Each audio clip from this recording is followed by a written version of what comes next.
પટેલ અને બુકલીરામ યાત્રા કરવા નીકળ્યા હતા. તેમાં એક નગર આવ્યું એટલે ત્યાં રાતવાસો કરવા રોકાણા અને બુકલીરામ નગરમાં કોઈ ચીજ વસ્તુ લેવા ગયો અને પાછો આવ્યો પછી પટેલને કહેવા લાગ્યો કે પટેલ, મેં જે દ્રશ્ય જોયું તે શું છે અને શા માટે છે? પટેલે કહ્યું કે શું દ્રશ્ય છે તે તો પહેલાં જણાવ. એટલે તેણે કહ્યું કે નગરમાં એક ચબૂતરો છે અને ચબૂતરા પાસે એક માણસને બાંધેલો છે અને ઉપર બોર્ડ મારેલું છે કે આવતા જતા કોઈ પણ માણસે આ વ્યક્તિને 5 કોરડા મારવા અને ન મારે તો તેને 5 કોરડાની સજા કરવામાં આવશે. આ રાજાનો હુકમ છે. પરંતુ પટેલ, મને થયું કે આ માણસનો શું ગુનો છે? તે જાણ્યા વગર હું શા માટે કોરડા મારું? એટલે હું ત્યાંથી સાનોમાનો ચાલવા લાગ્યો તો ત્યાં ઉભેલા સૈનિકે મને કહ્યું કે તારે પણ 5 કોરડા ખાવાનો વિચાર છે કે શું? એટલે ન ઈચ્છા છતાં મારે 5 કોરડા તે બાંધેલા વ્યક્તિને મારવા પડ્યા. તો તેની મને ચિંતા કોરી ખાય છે કે તેને એવો તે શું ગુનો કર્યો છે કે એને આવી સજા થઈ છે? તો તે વાત મને જણાવો અને સંભળાવો. પટેલે કહ્યું, તો સાંભળ બુકલીરામ, અને તું શાંત થા. તેણે રાજાએ જે સજા કરી તે બરોબર છે. કદાચ આને તો એના કરતાં પણ વધારે સજા થાય તો પણ ઓછી છે. એટલે એણે એવો ગુનો કર્યો છે. તો તું આ વાર્તા સાંભળી તને પણ એના પર ધૃણા થવા લાગશે. તો સાંભળ, હું તને પહેલેથી વાર્તા કહું છું. આ નગરમાં ચંદ્રચૂડ નામનો એક મહાજન રહે છે. તેને અનામિકા નામની દીકરી છે અને તેને એક પુત્ર પણ છે. તેનું નામ ચક્રધર છે.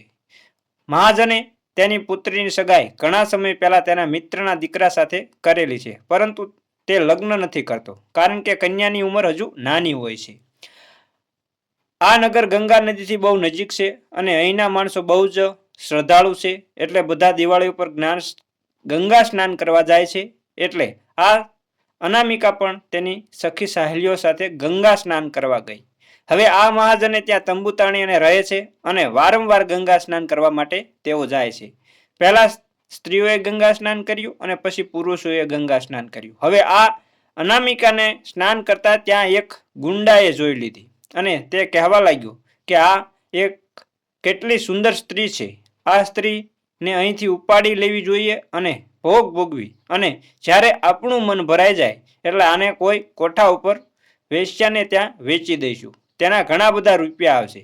આવું ગુંડાના સરદારે કહ્યું. તેની ટોળકીમાં છોટેલાલ નામનો એક હરામી માણસ હતો. તેણે કહ્યું, તે છોકરીને લાવવાનું કામ મારું. એટલે એટલું કહી તે ઘાટ પર ગયો અને હવે અહીં અનામિકા અને તેની બહેનપણીઓ કપડાં ઉતારી અને સ્નાન કરવા જાય છે અને ત્યાં બેઠેલા એક પુરુષને આ બધા કપડાં સાચવવા આપે છે.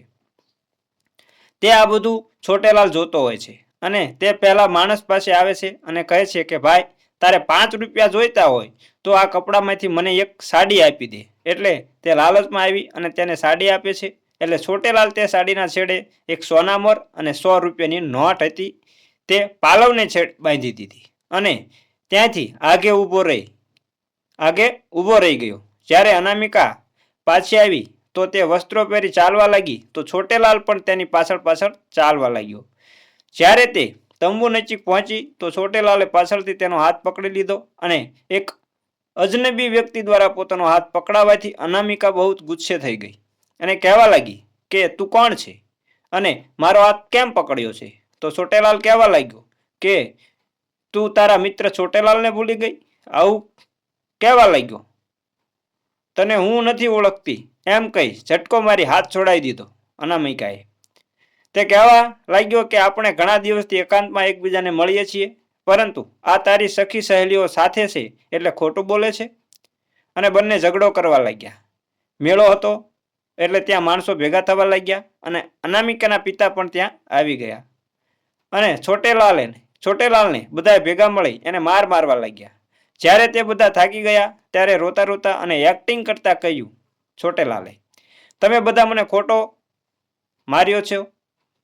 મારો છો અને કહ્યું મેં કોઈ ખરાબ કાર્ય કર્યું નથી અને મારો આની સાથે જૂનો સંબંધ છે. આને તો મારી સાથે લગ્ન કરવાનું પણ કહ્યું છે.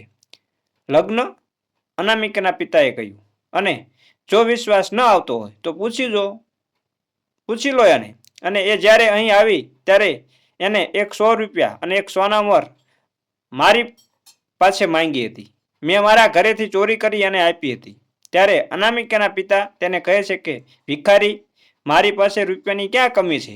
તે તારા પાસે 100 રૂપિયા માંગે? તે તો તમારી છોકરીને પૂછો, છોટેલાલે કરુણ સ્વરમાં કહ્યું. ત્યારે અનામિકાને ડારા સાથે તેના પિતાએ કહ્યું કે આ વાત સાચી છે?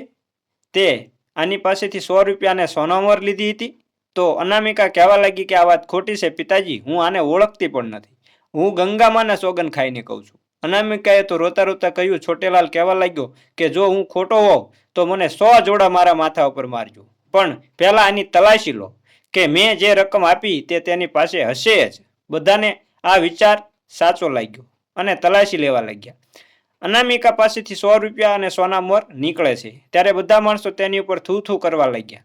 ત્યારે અનામિકા, તેના પિતા અને તેના કાકાને પણ અનામિકા ઉપર બહુ જ ગુસ્સો આવ્યો અને તેનો ત્યાગ કરી અને ત્યાંથી ચાલ્યા ગયા. અને છોટેલાલ તેનો હાથ પકડી ચાલતો થયો. અનામિકા જોર જોરથી રડવા લાગી અને તેનાથી છૂટવાનો પ્રયાસ કરવા લાગી, પરંતુ છોટેલાલના સાથી પણ ત્યાં આવી પહોંચ્યા અને તેમને ઘેરી વળ્યા અને અનામિકા રોઈ રોઈને કોઈકને સહાયતા માટે સાથ પાડવા લાગી. ત્યાંથી રાજાની સવારી નીકળી. એક અબળાને સહાયતા માટે રાડો પાડતી જોઈ અને એમને તેમનો રથ રોકાવી અને તેની પાસે ગયા અને એને રોવાનું કારણ પૂછ્યું. તો અનામિકાએ બધી વાત કરી. રાજાને કહી એટલે છોટેલાલને પણ પૂછ્યું તો છોટેલાલે પણ તે ખોટી વાત બધી રાજાને સંભળાવી. તે કહેવા લાગ્યો કે આ છોકરી મને પ્રેમ કરે છે, પરંતુ એ અહીં બધાની સામે કહેવામાં શરમ લાગે છે. તેના માતા પિતાએ મને સોંપી દીધી છે. છોટેલાલની વાત સાંભળી રાજાને કંઈક ગોલમાલ લાગે છે, કંઈક દાળમાં કાળું લાગે છે. તે રાજા એ સૈનિકોને આદેશ આપ્યો કે આ બંનેને આપની સાથે લઈ લો. રાજમાં જઈને નિર્ણય કરશું કે કોણ સાચું છે અને કોણ ખોટું છે. હવે રાજા સભામાં બંનેને હાજર કરવામાં આવ્યા અને રાજા કહેવા લાગ્યા કે દેવી, તમે કહો છો કે આ માણસ ખોટો છે, તો તમારા પાલવમાં 100 રૂપિયાની અને સોના મોર ક્યાંથી આવ્યા? અન્નદાતા, મને કાંઈ ખબર નથી, પરંતુ હું જ્યારે સાડી ઉતારી ગંગામાં સ્નાન કરવા ગઈ ત્યારે કોઈકે આ બાંધી દીધા છે. તો રાજાએ કહ્યું કે તમે આ વસ્ત્રો ક્યાં મૂક્યા હતા? તો અનામિકાએ કહ્યું કે ઘાટ કિનારે બેઠેલા માણસને આપ્યા હતા. એટલે રાજાએ બધું સમજી ગયા અને જે વસ્ત્ર સાચવનાર માણસ હતો તે માણસને હાજર કરવા કહ્યું. તો તે માણસને હાજર કરવામાં આવ્યો અને ધમકાવવામાં આવ્યો અને રાજાએ કહ્યું કે સાચું બોલજે, નહીતર હું તારી સાલ ઉતારી લઈશ. રાજાના ભયથી તે વ્યક્તિ સાચું બોલી ગયો. છોટેલાલે 5 રૂપિયા આપી સાડી ઘડીક માટે મારી પાસેથી માંગી હતી અને એણે આ કાર્ય કર્યું છે.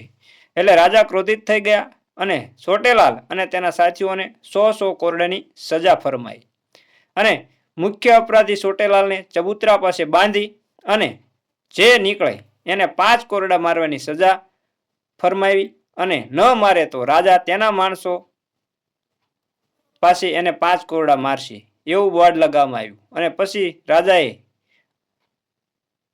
અનામિકાના પિતાને બોલાવી બધી સાચી વાત જણાવી અને અનામિકાને પોતાના ઘરે મોકલી દીધી. એટલે પટેલ, તે જે દ્રશ્ય જોયું તેમાં તારે કંઈ પસ્તાવો પટેલે કહ્યું તે જે દ્રશ્ય જોયું તેમાં તારે કંઈ પસ્તાવો કરવાની જરૂર નથી. અને એ રીતે આ વાત અહીં પૂરી કરી. બંને સૂઈ ગયા. મિત્રો, અમારી વાર્તા અહીં પૂરી થાય છે અને જો અમારી વાર્તા સારી લાગી હોય તો અમારી ચેનલને લાઇક અને શેર કરજો અને કોમેન્ટમાં હર હર મહાદેવ લખવાનું ભૂલતા નહીં. અને ચેનલ પર નવા હોય તો હું તમને એક અનુરોધ કરું છું, એક વિનંતી કરું છું કે અમારી ચેનલને સબસ્ક્રાઈબ જરૂર કરી લેજો અને બેલ આઇકનને પણ દબાવી દેજો, જેથી કરી તમને અમારું નોટિફિકેશન સૌથી પહેલાં મળે અને તમને અમે આવી નવી વાર્તાઓ પીરસતા રહીએ. તો જય માતાજી મિત્રો.